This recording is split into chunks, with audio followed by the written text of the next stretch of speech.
ఆహారం, దురాశ, అపురం నిజాయితీ. ఈ మూడింటి చుట్టూ అల్లుకున్న రెండు అద్భుతమైన కథలున్నాయి. వాటి లోతుల్లోకి మనం ఇప్పుడు వెళ్దాం రండి. అవును, ఒక సాధారణ భోజనం ఒక పవర్ఫుల్ శత్రువుని ఓడించగలదా? వినటానికి ఆశ్చర్యంగా ఉంది కదా. కాని ఈ ప్రశ్నే మన రెండు కథలకు గుండెకాయలాంటిది. ఇందులో ఏంటంటే, చాలా వినయంగా ఉండే వంటవాళ్లు వాళ్లకి ఎదురుగా ఉన్న ధనవంతులు, అహంకారులైన పోటీదారులను ఎలా ఎదుర్కొన్నారో మనం చూడబోతున్నాం. సరే, ఇంక మన మొదటి కథలోకి వెళ్ళిపోదాం. ఊహించుకోండి, ఒక చిన్న తాటాకు గుడిసె, బయట కుండపోత వర్షం. ఆ గుడిసెలో ఆశలు కూడా ఆ వర్షంలో కరిగిపోతున్నట్టున్నాయి. అక్కడే ఉన్నాడు మన కథానాయకుడు. చూడండి, ఇక్కడ తేడా ఎంత స్పష్టంగా కనిపిస్తుందో. ఒకవైపు మాధవుడి తాటాకు పాక, కారుతున్న పైకప్పు, అంతా బురద. మరోవైపేమో భైరవుడి పెద్ద హోటల్, ఓ పెద్ద భవనం. మాధవుడి దగ్గర తినడానికి చిరిగిన ఆకులుంటే అక్కడ వెండి పల్లెలు. ఇక్కడ ఆఖరి పిడికెడు పిండితో బతుకుతుంటే అక్కడ సరుకులకి కొదవే లేదు. అచ్చం డేవిడ్ గోలియత్ కథలాగే ఉంది కదా. ఇంకా నా వల్ల కాదు, అంతా అయిపోయింది అని మాధవుడు పూర్తిగా నిరాశలో కూర్చున్నప్పుడు అతని భార్య సుమతి అంటుంది ఈ మాట. ఆ ఒక్కరికి సరిపోతే చాలు, ఆ ఒక్కరు 10 మందికి చెప్పేలా మనం వండాలి అని. చూసారా, ఒక అద్భుతమైన వంటకంతో గెలవగలమా అని ఆమె నమ్మకం. ఆ ఒక్కరి తృప్తే 10 మందిని తీసుకొస్తుందని ఆమె ఎంత బలంగా నమ్మిందో. సో ఇది కేవలం రుచుల పోటీ మాత్రమే కాదు, ఇదొక సవాలు. ఎవరి వంట ఊరి ప్రజల మనసు గెలుస్తుందో తేల్చుకోవాలి. ఇది మామూలు పందెం కాదు, వాళ్ల జీవితాలనే పణంగా పెట్టారు. రూలేంటంటే, ఓడిపోయిన వాళ్లు శాశ్వతంగా ఆ ఊరు విడిచి వెళ్ళిపోవాలి. ఎంత పెద్ద పందెమో కదా. ఇక వాళ్ళిద్దరి వంట పద్ధతులు చూస్తే ఆకాశానికి భూమికి ఉన్నంత తేడా. మాధవుడేమో మట్టి పాత్రలు, స్వచ్ఛమైన బావినీళ్లు, సహజమైన మూలికలతో, అంటే ప్రకృతితో కలిసి వండుతున్నాడు. ముఖ్యంగా మనసు పెట్టి వండుతున్నాడు. మరి భైరవుడు వెండి గిన్నెలు, ఆర్టిఫిషియల్ రంగులు, ఘాటైన మసాలాలు. అతని వంటలో గర్వం కనిపిస్తోంది, ప్రేమ కాదు. అసలు సుమతి సీక్రెటేంటి?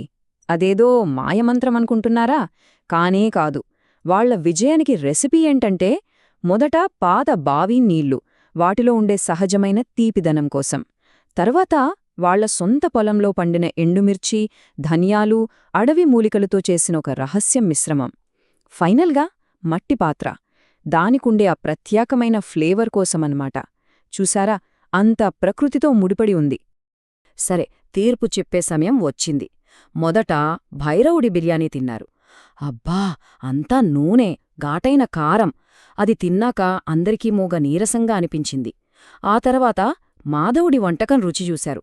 అంతే, అందరి ముఖాల్లో ఒక్కటే మాట, అరే, ఇది అచ్చం అమ్మచేతి వంటలా ఉంది, తింటుంటే ప్రాణం లేచి వస్తుంది అని. చూశారా, ఆ వంటలో వాళ్లకి ఆత్మీయత, ఆరోగ్యం రెండూ దొరికాయి. సరే, మాధవుడి కథ అద్భుతంగా ముగిసింది. ఇప్పుడు మనం ఇంకో కథలోకి వెళ్దాం.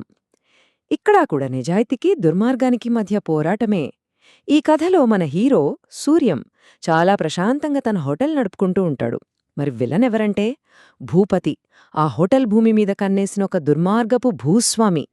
భూపతి సూటిగా సూర్యం దగ్గరకొచ్చి ఒక డిమాండ్ పెడతాడు.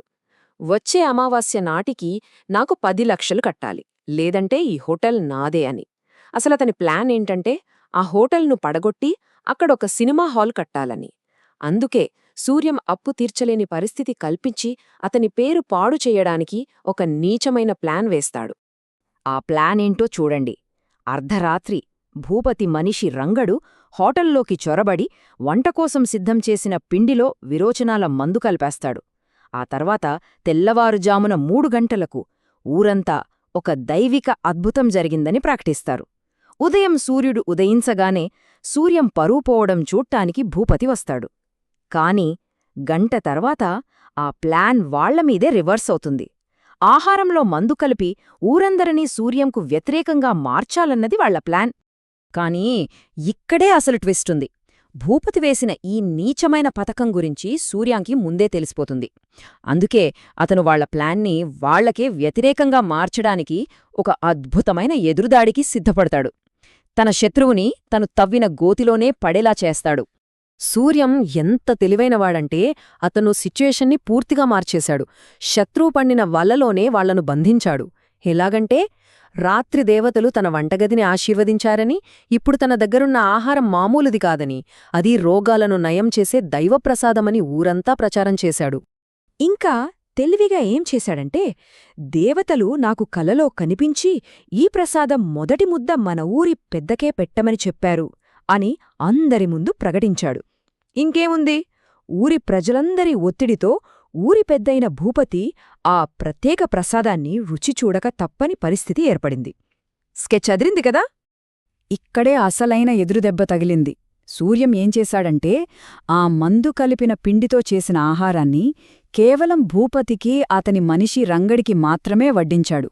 మిగతా గ్రామస్తులందరికీ తాజాగా శుభ్రంగా చేసిన ఆహారాన్ని పెట్టాడు. అంటే ఆ కుట్రను ముందే పసిగట్టి ఆ మందు కలిపిన పిండిని వాళ్లకోసమే జాగ్రత్తగా పక్కన పెట్టాడన్మాట. మిగతా వాళ్లకి ఏ హాని జరగకుండా చూసుకున్నాడు. ఫలితమేంటి? భూపతి తవ్విన గోతిలో తనే పడ్డాడు. అతని కుట్ర అతనికే ఎదురు తగిలింది. ఊరందరి ముందే అసలు నిజం బయటపడింది. ఎందుకంటే చివరకు గెలిచేది ఎప్పుడూ ధర్మమే. సరే, ఈ 2 అద్భుతమైన కథలు విన్నాం. మరి ఈ 2 కథలు మనకు ఏమి నేర్పుతున్నాయి? రెండింటిలోనూ గెలుపుకి కారణమైన ఆ రహస్య పదార్థమేంటి? ఆ రహస్య పదార్థం ఏంటంటే, దురాశపై నిజాయితీ గెలవడం, బలంపై తెలివి గెలవడం, గర్వంపై ప్రేమ గెలవడం, కృత్రిమత్వంపై ప్రకృతి, సంపదపై మంచి గుణం గెలవడం. మాధవుడు, సూర్యం వీళ్ళిద్దరూ డబ్బుతోనో బలంతోనో గెలవలేదు. నిజాయితీ, తెలివి, ప్రేమ, మంచి గుణం ఇలాంటి వాటితో గెలిచారు. వీటిని డబ్బుతో కొనలేం కదా? చివరగా మాధవుడు అన్నొక మాట గుర్తు చేసుకోవాలి. పేదరికం అనేది మన బతుకులో ఉండొచ్చు కాని మన ఆలోచనలో ఉండకూడదు. ఎంత గొప్ప మాట కదా! అంటే అసలైన సంపద మన దగ్గరున్న డబ్బులోనూ ఆస్తుల్లోనూ ఉండదు, మన పనుల్లో, మన గుణంలో ఉంటుంది. మన ఆలోచనా విధానమే మనల్ని గొప్పవాళ్లని చేస్తుంది. ఈ కథలు మన ముందు ఒక ప్రశ్నను ఉంచుతున్నాయి. ఈరోజు మనం చూస్తున్న ఈ ఆడంబరాల ప్రపంచంలో మనకు నిజంగా బలాన్ని, పోషణను ఇచ్చేది ఏది? పైపై మెరుగులా, లేక లోపలుండే నిజాయితీ, ప్రేమలాంటి గుణాలా? నిజమైన తృప్తి, ఆరోగ్యం, ఆనందం దేనిలో ఉన్నాయో మనమందరం ఒకసారి ఆలోచించుకోవాలి.